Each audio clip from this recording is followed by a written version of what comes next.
بسم الله الرحمن الرحيم. الحمد لله رب العالمين، والصلاة والسلام على خير خلق الله محمد وعلى آله وأصحابه الكرام وتابعيهم بإحسان إلى يوم الدين. ربنا أرنا الحق حقا وارزقنا اتباعه، وأرنا الباطل باطلا وارزقنا اجتنابه. ربنا آتنا في الدنيا حسنة وفي الآخرة حسنة وقنا عذاب النار. برزان وخشيستانم لخزمت كتاب نيابي مختصر منهاج القاصدين جيان بسر أبين قيشتوين تبشي شوارم لم كتابا كباسي درقا كاني برو لاي خواتشون أكات لدرقاي توبة ودسي فيها كرت كإنسان يكي قلوشتاني رزقاري أكا ومنجية بوي بريتيا لدرقاي توبة دواتر باسي الصبر وشكري بو كردين بدريجي شون إنسان سباز وزار بلسر نعمتكاني خواه جل جلاله وشون آرام بقري لسر هالنا راحتي كرويتي أكا يا آرام بقري لسر وعبادة طاعتاني كجيب جيئك دواتر هات السر أوي كباسي الرجاء وخوف من بوبكا إنسان مسلمان چنه الرجاء بخوا قورة بيت وچنه بترسي لخوا جل جلاله لباسي خوفا هاتي نباسي أوي خاتمي إنسان زور قرنقا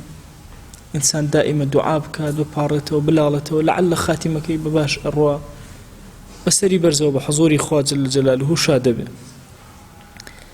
دواتر هاتين باسي ملائكة من كركتشنة ترساون لخوا جل جلاله بچه كيفيته ترساون جبرائيل عليه السلام ميكائيل عليه السلام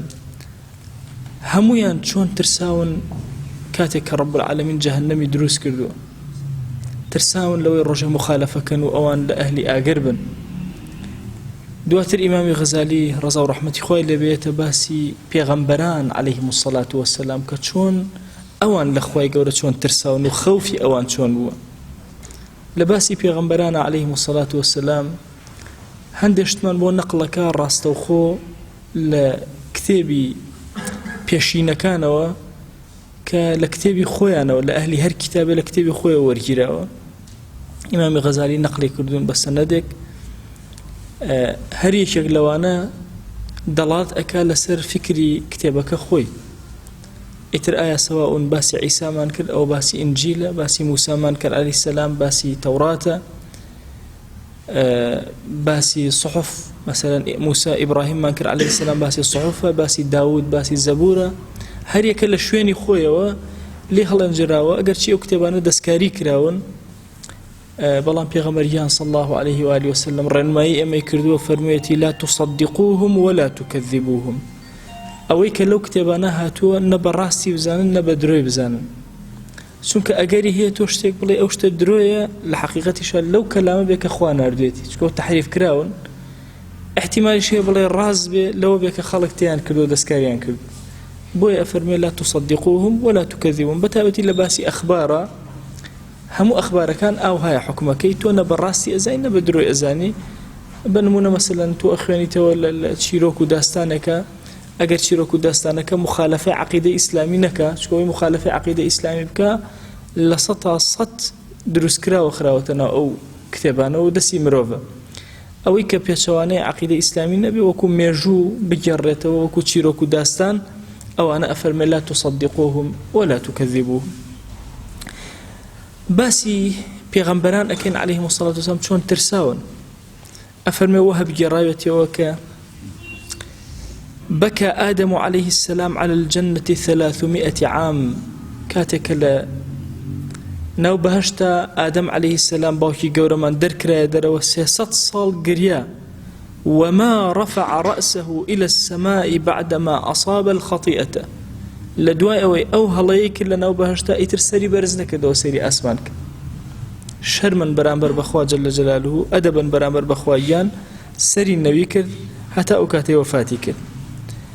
وهي بكري داود بمن أجرته أفرمي كاتي خواي قورا عتابي لنوح قرت كلا قرآن شواردة كان نوح زور إلحاحي كربوي خواي قورا كراكي هرسوانا بالرزقارك أولاد شيرين فرموي خواي قورا بي فرمو إني أعظك أن تكون من الجاهلين أمش قاريتك معظدكم أي نوح نكي لو كسان نبي كجاهل نزانا كركيتو لأهل آقرة إنه عمل غير صالح کوڕەکەی تۆ کردەوەیەکی ناباشە ئەفەرمێ کاتێک کە ئەم ئیلحاحە زۆرەی کرد هەستی کرد هەڵەیەکی کردو بۆی خۆی گەورە بە زبری ئینی ئەعیظوکە ئەن تەکونە من الجاهلین وەڵامی ئەداتەوە ئەفەرمێ بەکە 300 عام 300 ساڵ گریا حتى صار تحت عينيه أمثال الجداول من البكاء هتاوكو لسر كلمي مباركي دو خد دروز بوبون دو تشال دروز بوبون أو أنده قريا بو أنده فرمسك بچاو كان يهاتبو خوارو أبو درداء بما نجارته وأفرمي إبراهيم عليه السلام كاتك نيجي أكرت لدور من بعد جل نركون على السيني أبو نركون عليك لسيني وهل لدور وتوجل لأبو إبراهيم عليه السلام أبو شوازن نيجي أكد مجاهد بما نجارته وأفرمي كاتي داود عليه السلام توشي هلهات أو أبو لداستانا كان لقرآن باسكراوة قومك هاتنا لايبوي دادگاريان لقلابك لدادگاريك يا نتواني دادگاريكي طاويان لقلابك سليمان ففهمناها سليمان كري عليه السلام حكمكي كرت أفرمي لسر أم هلايك هستي بيكرت لسر أم هلايك دركي بيكرت حكمك در كرت وحكمك موافقي شريعة نبوة تينقي ولا حكمك أفرمي داود عليه السلام خر لله ساجدا 40 يوما تشل الروش سري خستسر زوي سري برز كردو حتى نبت من دموع عينيه من البقل ما غطى رأسه أفرمي سكاني الزويان تركد عند تولو دورو بربو تو كان ورد الصوص بون قوربون قيشنا أستي سري داود عليه السلام سري أن دابوشي ثم نادى يا رب إنجا هواري كرد هو پروردگارا أبينيك دموچاوم تيكشو بريندار بو أو اندسرم خصا سر زوي فرميسك لچاو كان ما وشك بو وأوتا داود هر هاوار لتو أكات بو إلا قناهاكي خوش بي وهيج والاميكي وهر نقرد خواجان يان هاوارك لدور وهات أجائع أنت فتطعم برسيتا أي داود هتاوكو تير بكري آيا نخوشي هتاوكو شفا بدري آيا مظلومي ظلم الإكرا وهتاوكو سرد خيم سرب كوي أفرمي فنحب نحيبا هاج كل شيء نبت هاوار نركيك لوهصا داود عليه السلام أو بلو بوشيك بسري وبو هرهموي لسري لاشو ونبو هنديك أفرمي للروايات أفرمي للدور بريشو نحب دو معنى هي بمعنى بجمج ديت بمعنى بجمدي واتا بجمي كيكر أو أنا نما لدوري يان هاواري كيكر بمعنى نحيب بكاء جد بكاء أجل نركون علي لقلا بيت لقل نحيب زور جوازا نحيب نركون على هاواري زور بقوته نالي زور قوريه لقل قريانا أفرمي هيج بدوري وإنما إنجا خوي قورو لو كاتا رحمته بزي خوي بسرا باراند وعفوي كرد داود عليه السلام زور كات خلق أتشون بولا زاني نخوشا أبوك بوشي وازل لما الله أكوت أفرمي هموش أما لترسي خوي قوربوك حالتك رأشته تندي بسرا أهات عيسى عليه السلام كاتك باسي مردن بكرايا يقطر جلده دما جلدكي بيستكي جلده دما قطرة خويني بي أهات أخوارو طبعا خوين لقل خوفا لقل فرحة لقل ترسى لقل همو أمانة حركة وجولي تابته زور كاد أبيني كسيك رنجي زرزر أبي كسيك شرمكا سورة بيتو همو حركي خوينة أفرمي كاتك كباسي مردن حركي خوين لو أو اندسر يعبو يقطر جلده دما بيستكي خويني لأتكايا دروا أو اندب شدد أو اندخو في خواجة لجا ولا ضلياب يحيى كوري زكريا أو اندا قرياو أو اندا هاوارو نركون علي لبرزبوا هتاوكو وردا دانا كاني إتر دركوتن أو اندا قريان هاتا خوارو أم أو قرما بيستكي لابردو قوشتكي لابردو خريق ويتر بطاوي دانا كاني درك دایکی دوو پارچە لە بادی هێنا لەم سەر و ئەو سەری دەموچاوی دایەنا بۆی دەموچاوی ئەو ئەسەری بووکایی لێ دەرنەکەوێ. ئەمەی کە عەرزم کردن لەوە چی هەندێکی لە عەقڵی ئێمە زۆر جێگەی نەبێتەوە، بەڵام لە کوتوبی قەدیمە هاتووە. ئینسانیش ئەگەر خۆی بە عادەتی خۆی ئینجیل و ئەوانە سیر ئەکات شتی سێری تایە، هەندێکی لەوە چی لەگەڵ عەقڵی ئینسانیەتە نەیگرێتەوە نەگونجێ. لەبەرەوەی ئێمەش بە عام خەڵکی موسڵمان دینێکی عەقڵانیمان هەیە، زۆر شت کە لە عەقڵمانە جێگەی نابێتەوە قبوڵمان پێ ناکرێ، بەڵام لەبەرەوەی پێغەمبەریان صلی الله عليه و آله وسلم فەرموویەتی نە بەڕاستی بزانن نە بە درۆی بزانن، ئێمە شتەکان تەنها وەکو خۆیان نەخڵەکەین. ئەی پێغەمبەری خۆمان عليه الصلاة والسلام چۆن ئەترسە؟ با بچینە خزمەت نازدارەکەمان خۆشەویستەکەمان، لە خزمەت پێغەمبەران بووین. دایکی ئیمانداران عائیشە بۆمان ئەگەڕێتەوە، ئەفەرمێ قەت نەمبینیوە پێغەمبەریان صلی الله عليه و آله وسلم پێ بکەنێ پێکەنینێکی وەها هەتا وەکو لەهوەی دەرکەوێ. لەهوە لە زمانی عەرەبیە یا بەم بنملە ئەوترێ، واتەوەنە پێکەنە سەری بەرزکاتەوە بنملی دەرکەوێ، یان بەناو دەم ئەوترێ. واتە پێغەمبەری خوا صلی الله عليه و آله وسلم پێکەنینەکەی بەو شێوازە نەبوو بە قەحقا و دەنکاتەوە و دەم بکاتەوە، نەخێر. ئەفەرمێ ئینەما کانە یەبتەسیم، بەردەوام پێغەمبەریان صلی الله عليه و آله وسلم مبتەسیم بوو، دەموچاوی کراوە گەشت بوو، زەردەخەنە لەسەر لێوەکانی بوو، بەڵام بە قاقاش پێ نەئەکەنی. ئەفەرمێ کاتێکەوە هەورێک پەڵە هەورێک ئەهات یا بایەکی قایم ئەهات، هەستم ئەکرد دەموچاوی پێغەمبەری خوا صلی الله عليه و آله وسلم ناڕەحەت ئەبێت، دەموچاوی ئەگۆڕا. ئەفەرمێ پرسیارم لێ کرد ئەی پێغەمبەریان صلی الله عليه و آله وسلم، کورە خەڵکی کاتێکە هەور ئەبینێ دڵخۆشە بێ، ئومێدیان هەیە لەوەی کە بارانیان بۆ بارێ، کەچی لە تۆیە شتێکی غەریب سیر ئەکرێ، گرژیەک ناڕەحەتیەک ئازارێک لە نێوچەوان تا ئەخوێنرێتەوە. ئەی پێغەمبەریان صلی الله عليه و آله وسلم فەرمووی ئەی عائیشە من هیچ ئەمین نیم لەوەی کە ئەم پەڵە هەورەی کە دێ بۆ ئومەتەکەم عەزاب نەبێ، ئەترسم عەزاب بێ بەسەر ئومەتەکەمەدا ببارێ. گەلانێک پێش ئێمە عەزاب دراون بەچی؟ بە هەوا، بۆیە کاتێک کە هەوایە پێ بێ تاقەتە بم. دەی قەومێک هاتن ئام عەزابەی خۆیان بینی، خۆری ئاوا هەوریان بینی بەسەریانەوە، وتیان هذا عارض ممطرنا،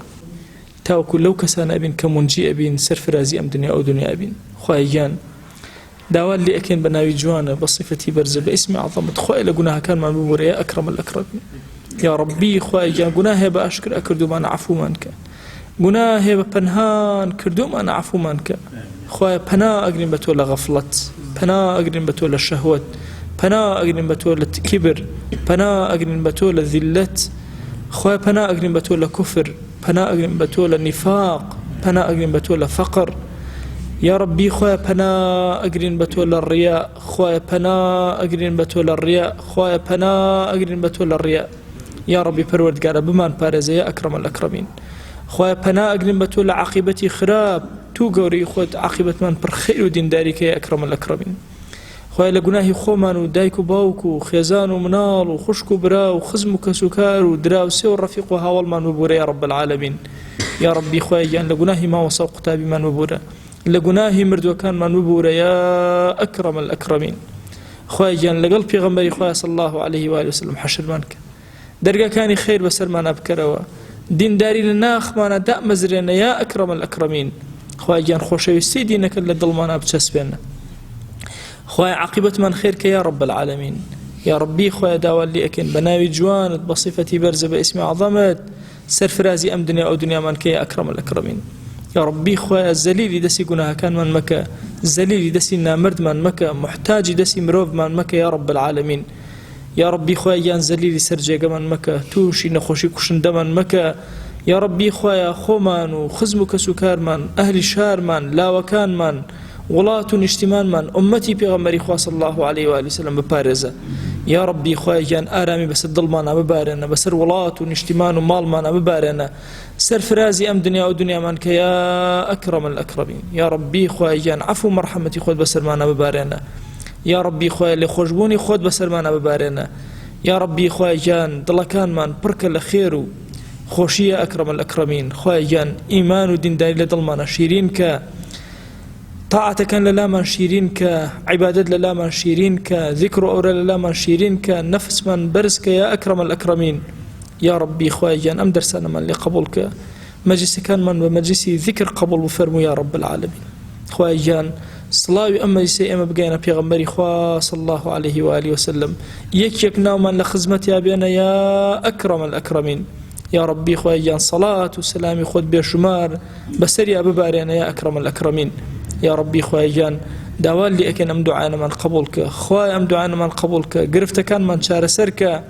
هر كيشو مشكليك من يا خوايا تو فتاحي هموي أدينا دسيتو پروردگار دريا كاني خير من لبكرو يا رب العالمين آمين آمين والحمد لله رب العالمين.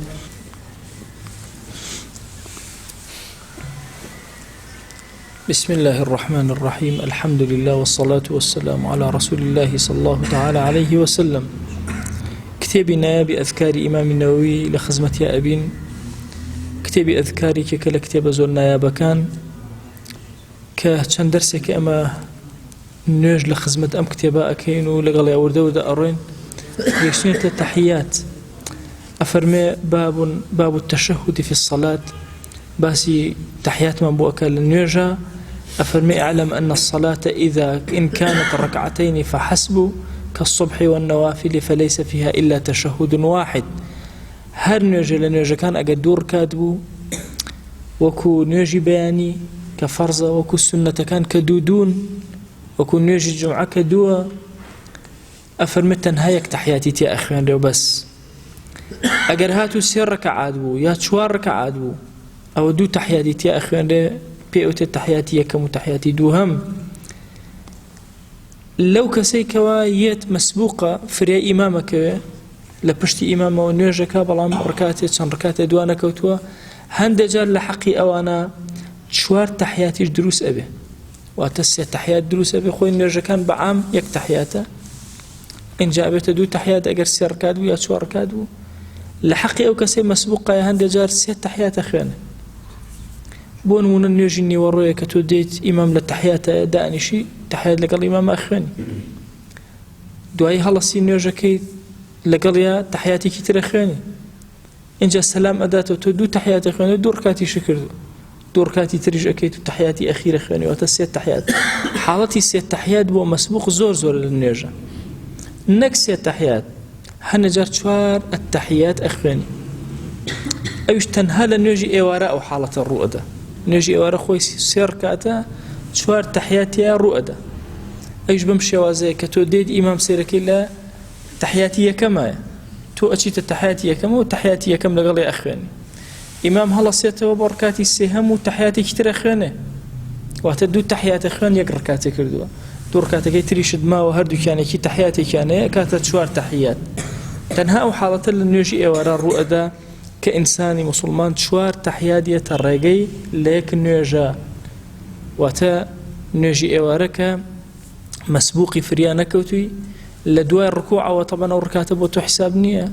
كإمام للركوع الصاية وتوديت والله السنة دواء يكسب شيء تنام نيوجك مهما كان ركاتك شبه حساب نبي مساء بيني إمام للتحيات مساء بيني إمام للسجدة يكسر لقل يا برو هالصاوة ولا السجدة يكسر الله أكبر كلقل يا بوسة نبدا لو لحظة يا بمري بشكو لنيوجكات ورجان درسي وبا خاتميكي باشو أري دي لم كاتاك تو أشي تنام تحياته ولقل إمامه أو ركاته يجبو حساب نية تحياتك شبو حساب نية بلا أجر دسكوتوا كهل أسيته إمام ركاتي دو أخيري خوي أكا تو دو تحيات أخواني تو يك ركاتي شبو حسابه دو ركاتك يتري إيه ورش خوتان أزان هردو كان تحياتي تيه إنسان دو تحياتي ترخواني واتت شوار تحيات أفرمي أجر هاتو إنسان نيجي سنتي كر طبعا نيجي سنة باشترين جوري نيجي سنة أويه إنسان دور كاتو سلام بداته دور كاتي تركاتو سلام بداته دور كاتي تركاتو سلام بداته أو باشترين جور بلام أكريل نيجي سنة شن ركاتي بيك وبكيد إنجا سلام بديته سنتي مطلق أو هاي سنة مقيدة كان شهر أو هاي بنمونا مثلا إما التراويح دور كاتا كانوا السلام بدين وأكريد شوارش بكانوا السلام بدين أكريد دروس للشرع بلام أفضل ترين يعني باشترين يعني كامية أو كدور كاتا كيتو سلام أديته أو باشترين وأفضل ترين ئەفەرمێ ئەگەر هاتوو کەسێک نیەتی زیاتری هێنا ویستی 4 ڕکعات بکە یا زیاتر لە 4 ڕکعات وتی 100 ڕکعات پێکەوە ئەکە 100 ڕکعات نیەتی هێنا الله ئەکبەر 100 ڕکعات نوێژ پێکەوە ئەکە ئەمە سونەتی مطلقە چۆن تەحیاتەکانی بۆ بخوێنە ئێمە قاعدە گشتەکە وتومانە ئەگەر 2 ڕکات بێ 1 تەحیات زیاتر لە 2 ڕکات 2 تەحیات قاعدە گشتەکە ئەومان وتووە ئەفەرمێ ئەگەر کەسێک نیەتی هێنا 100 ڕکعات نوێژ بکە وا باشە 2 تەحیاتی تیا بخوێنێ فيصلي ما نواه إلا ركعتين ويتشهد نوێژەکان ئەکات هەر هەموو حتى 2 ڕکاتی بمێنێ لە ئەخیرەوە تەحیاتێک ئەخوێنێ دوای 2 ڕکاتەکەی تر ئەکات و تەحیاتی تریش حتى 2 تەحیات ئەخوێنێ واضحە لاتەن کەسێک نیەتی هێنا و بەلاتان ئەو سیر نەبێت چکە ئێمە سونەتی مطلق ناکەین هەندێ حساباتی سنەتی مطلقەیە لامان سەیرە سنەتی مطلق ئەوەیە هیچ ئەوەی نییە یعنی هۆکاری نییە بۆ نمونە من نیەمە مزگەوت ئەمە هۆکاری هەیە نوێژی عەسرە پێش نوێژی عەسر سنەتەکەم ئەمە هۆکاری هەیە پێش نوێژی با بڵێن نیوەڕۆ دوای نوێژی نیوەڕۆ ئەمە هۆکاری ئەمە پێوتێ ئەسنەن المؤکدە المقەیدە سنەتی مطلق ئەوەیە نا هیچ ئەوەیەکت نییە خۆت بۆ نمونە سنەتە تۆ زوو بچیتە ناو مزگەوتەوە کە زوو چوویتە ناو مزگەوتەوە سنەت وایە نوێژ بکەی بۆ نمونە لە ڕۆژی جومعانە یەکێک لە سنەتە زۆر فرامۆشکراوەکان ئەوەیە کە ئینسان لەو کاتەی بە نوێژ بەرێتە سەر چەند ڕکاتەکەی بیکە کەس ناتوانێت پێت بڵێ بدعەتت کردووە چونکە لە سنەتی مطلقە بدعەت نییە شەو هەڵئەسیتەوە 100 ڕکات شەو نوێژەکەی کەس ناتوانێت پێت بڵێ بدعەتێک کرد چونکە سنەتی مطلقەیە چۆن ئەگەر کەسێک دانیشێ مەسەلەن 10,000 سەڵەوات بە لەسەر پێغەمبەریان صلی الله عليه و آله وسلم خۆی لە هیچ ڕێواتێکان نییە پێغەمبەری خوا صلی الله عليه و آله وسلم یا ئەصحاب هاتبێ 100,000 سەڵەواتی داد بەڵام کەسە دانیشێ ئەیدا بە بدعەتیش حساب ناکرێ بە سنەت حسابەکرێ پێوتێ سنەتێکی گشتی سنەتی مطلق سنەتی مطلق دەرگایەکی واسعی هەیە ئەو ئیمامی نەووی باسی ئەومان بووەکە کەسێک ویستی سنەتی مطلقکە نیەتی 100 ڕکات نوێژی هێنا نیەتی 20 هێنا 18 ڕکعاتەکە لە 18 تەحیاتێک ئەخوێنێ لە 20میشە تەحیاتی دووهەم ئەخوێنە 2 تەحیاتی تیا خوێنە بەس ئەگەر هات مەسەلەن 100 کرد لە 98 تەحیاتێک ئەخوێنێ لە 100 تەحیاتی دووهەم ئەخوێنە چکەوتومانە بێ 2 تەحیاتی تیا بێ قاعدە گشتێکە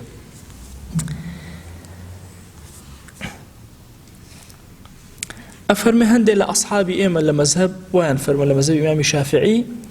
فەرموویانە دروست نییە زیاتر لە 2 تەحیات بخوێنێ و دروستیش نییە لە نێوان ئەم تەحیاتی یەکەم و دووەمان لە 2 ڕکات زیاتر هەبێ ئەو ڕەئیش هەیە لە مەذهبی خۆمانە من ڕەئیەک کە ئەتوانی سەدەکەم و پێکەوە ئەکەی ڕەئیەکیش نە 4 لە 4 بەولاوە دروست نییە ئەمە ڕەئیەکی ترە ئەکرێ لە بینیانە ڕەکعاتێکە بێ لە بینی 2 تەحیاتەکە واتە تۆ 4 دانە 4 نوێژەکەی 4 ڕکات نوێژەکەی لەمیانە تەحیاتی خوێن لەویشان تەحیاتێک لە ناوەندیانە 1 ڕکات ئەمێنێتەوە ئەفەرمێ ئەگەر لە 2 ڕکات زیاتر لەو بەینا دروست بوو نوێژەکە بەتاڵە بێت ئەوە ڕەئیەکە هەندێک تر فەرموویانە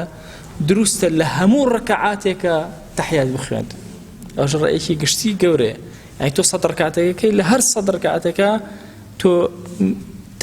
تەشەهود و تەحیات ئەخوێنی ئەصح وایە لە هەموو 2 ڕکعاتێکە لەو 100 ڕکعاتێک کە ئەیکەی یا لەو 20 ڕکعاتە ئەیکەی لە هەموو 2 دانەیەکیانە تۆ تەحیات بخوێنە با سەلامیش نەدەیتەوە نەک لە هەموو ڕکعاتێکیانە والله ئەعلەم خوش باشتر ئەزانێ اینجا بزانە تەحیاتی یەکەم سنەتە لە مەذهبی خۆمانە تەحیاتی دووهەم واجبە ئەگەر هاتوو 2 تەحیاتی تیا بوو ئەگەر 1 تەحیاتی تیا بوو تەحیاتە واجبە أفرمي واعلم أن التشهد الأخير واجب عند الشافعي وأحمد وأكثر العلماء أفرمي التشهد تحيات خيندن تحياتي أخير واجبة لمذهب إمام الشافعي للا إمام أحمد للا زورق لزانيان وسنة عند أبي حنيفة ومالك سنة للا مذهب إمام أبو حنيفة ومذهب إمام مالك بلام تحياتي كم سنة لا الشافعي لا مالك لا أبو حنيفة لا زورنا بلام للروايتك لمذهب إمام أحمد تحياتي كمش هر واجبة أفرمي واجب عند أحمد فلو تركه عند الشافعي صح صلاته أجر كسيك تركي كرد نيخن لمذهب إمام الشافعي أن يرجكي دروسته ولكن يسجد للسهو أبي السجدي سهو ببا سواء تركه عمدا أو سهوا نوجكي يا ترككي بابلين تركي أو تحياتي كم كردويتي نيزاني بتركي كردبه يا هرب عمدي نيكردبه وتبيتي سنة نيكرد لهردو حالتك سنة دوايا سجدي سهويان بوبا دواما نزاتي باكي پروردگار لبركتي أم كتابة بجدار مانكا داوي لي أكين الله يا ربي پروردگارا أم كتابة وأم كلماتنا كلخزمتي أنا أبين لخزمة إمام النووي وإمام غزالية بكر الرناكي بنا وقورا كان من خوي قول لقناه هم لك مبوري موفق بن إن شاء الله وصلى الله على سيدنا محمد وعلى آله وصحبه وسلم تسليما كثيرا أبدا إلى يوم الدين.